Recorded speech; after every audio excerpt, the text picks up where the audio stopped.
Well, those strong winds kept Honolulu Ocean Safety lifeguards busy.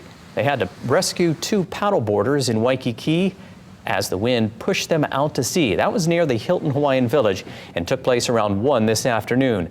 Both of those paddleboarders were brought to shore safely. And on the North Shore, lifeguards rescued 2 people who were kite foiling off Waimea Bay.